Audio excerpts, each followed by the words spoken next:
Ayokul. Bata pa kukul. Sino? Ako? Morning call! Morning, Tits! Kaloyal! Feel good morning! Let me tell you. You my little boo thing, so I'll give a hoot what you do, say girl, I know. Ngayon po ay Thursday, January 11, 2024. Tell 'em I'm next. Yan. Sa oras. Sorry. Sa 7:27 ay kasama niyo na ang cool na Uncle. Uncle Dago! Ang kamot sa mga angkol, itaas ang kamot sa mga angkol. Siyempre, kung itaas ang kamot sa mga angkol, itaas po ang kamot sa mga auntie or in English, tita.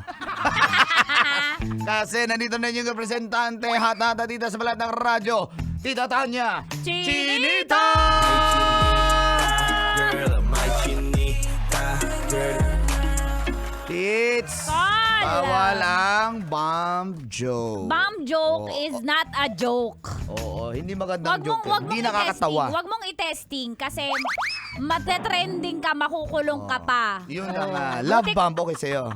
Hindi din. Wag tayo mag-love bomb. Bakit? Kasi alam niyo naman kami babae, madali kaming ma-fall. Oh, hindi, kaya nga i-love bomb para ma-fall. Hindi. Mga style mo talaga kuли, no? Hindi, sa friend ko yan. Nainis ako pag naririnig. Ako yung friend niya. Ako si Moises. Ako si Moises. Ay nako, kasi nga Tits, isang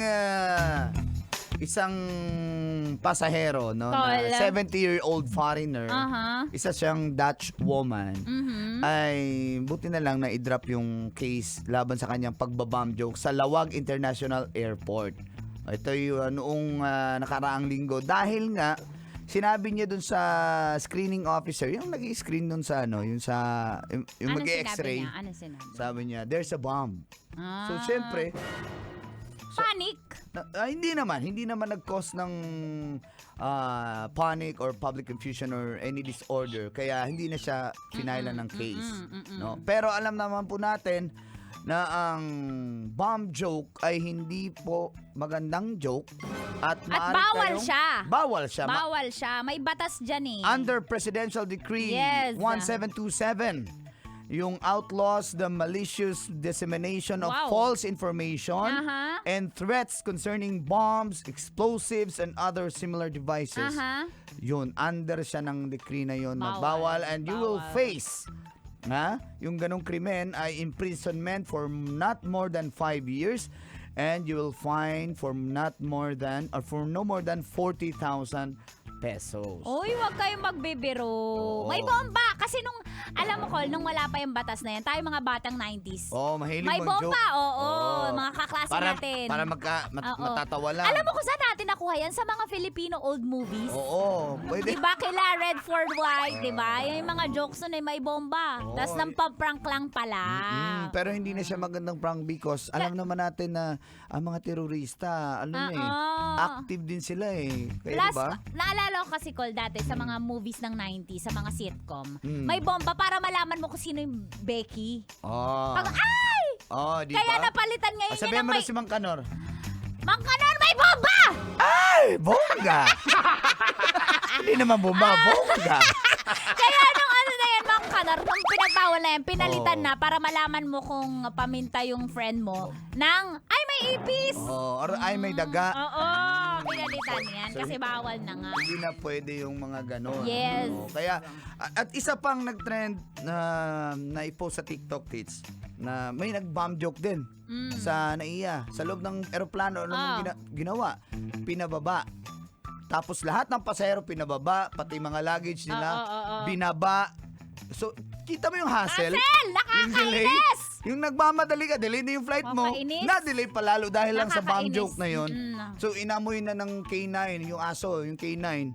Pinaamoy lahat ng luggage Wala. para for safety. Diba? Kasi, hindi Paano ko alam kung kung totoong terorista yun or what. Diba? Safety first, diba? Kahit Kaya pa nga. nagjo-joke, Oo. kailangan talaga i-check yan kasi it's no joke. Kaya Tapos nga. paano kung may mga hinahabol kang client meeting, may event ka, tapos dahil sa joke na yan ng Oh, isang taong wala. walang disiplina, Kakainis, di ba? Hindi iniisip, ay, nakakainis. Malay mo kung totoong terorista. Oo, diba? correct. Kaya yun, lahat ng bagahe pinaamoy Sa K9. sa terorista.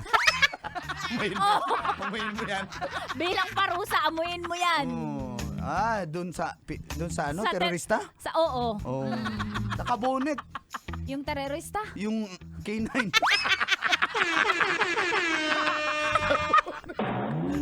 Pero dinayapper siya kasi naiihi.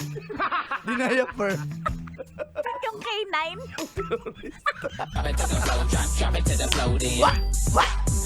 Kaya Tapos, pala, nung pinakunaan siya ng anti-rabies, sabi nung K9, sabi ng terorista.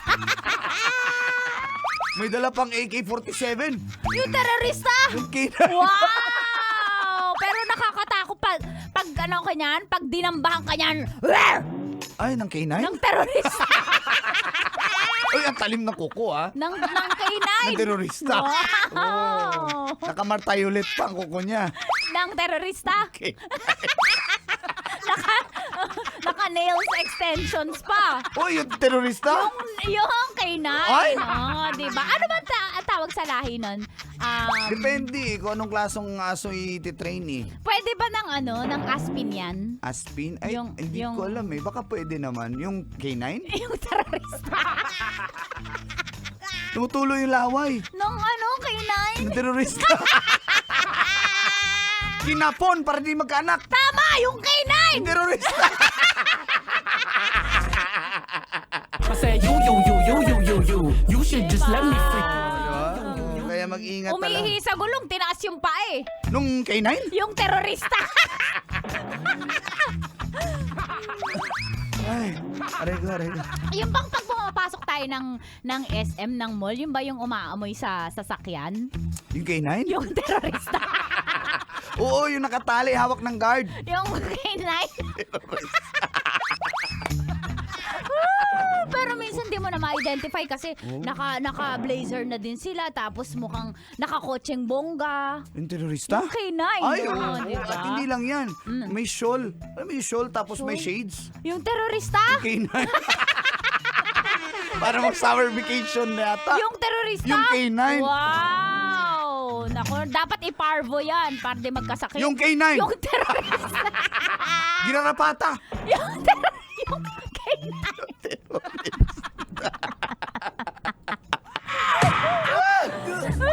Susunod na! Tambalang ni Kuliala. And Chris Chupel! Salamat sa inyo pag-uban-uban. Hello sa Grab Warriors. Good morning, good morning. Kaya Brother Louie Rivera, hello sa inyo dyan. Thank you sa lahat ng mga nakatutok sa atin Sorry. palagi.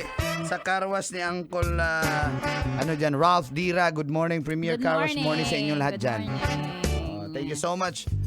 Tits, advance happy birthday. Pero Thanks, Col. bukas na rin pag-usapan yan. Correct. Siyempre, kasama ang hot na hot na tita, Tanya Chinita. At cool na, Uncle. Uncle Dago! Dito lang yan sa stasyong number 1 sa mga sasakyan papunta sa mga tahanan. Ito po ang 90.7 Love Radio. Feel good morning!